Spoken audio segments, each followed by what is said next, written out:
The Russian Ministry of Defense says this destroyed building was a Ukrainian weapons factory in the southwest outskirts of the capital, Kyiv. Moscow says the plant made anti-aircraft and anti-ship missiles. People living nearby say they heard at least 3 large explosions early Friday morning. We parked the car and the 2 rockets hit at 1 a.m. I did not realize that there are 2 rockets coming in. But when I went out afterwards, I waited indoors for some time, fearing more shelling. We saw the 3rd one coming.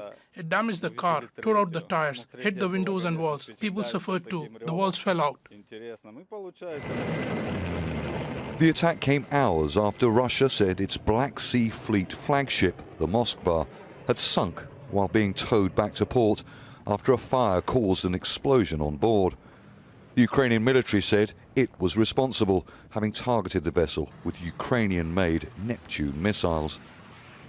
People gathered at a memorial ceremony for the ship in the port city of Sevastopol in Russian-annexed Crimea. The Moskva was the largest Russian naval vessel to have sunk in action since World War II. Even for those who have not been there, Moskva was a symbol for everyone, symbol of our power, our hope, the revival of the fleet in the 90s. It is a symbol of engineering and scientific achievements, force of our arms. The Ukrainian army says it repelled Russian army advances on at least 2 towns in the east of the country.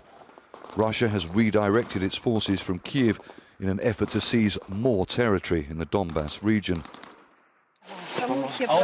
Volunteers help Ukrainian soldiers pack food to be distributed to some of the many thousands of people fleeing or those still living in the worst affected areas.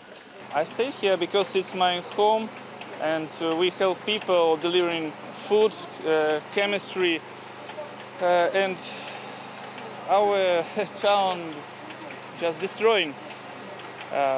Voice not good. I don't know what to say. Okay. I want to move. Okay. This drone footage shows destroyed residential buildings in Mariupol. The besieged port city on the Azov Sea has suffered 7 weeks of bombardment by Russian forces and pro-Russian separatists.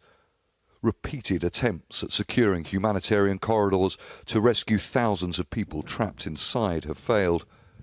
The mayor of the city estimates thousands of civilians may have been killed in the fighting.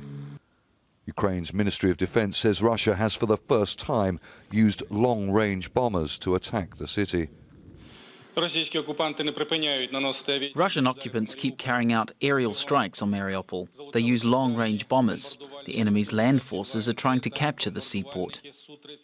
The strike on what the Russian Defense Ministry describes as a weapons factory on the outskirts of Kyiv is the first major strike by Russian forces on a target around the capital city since Russian forces left the area more than 2 weeks ago.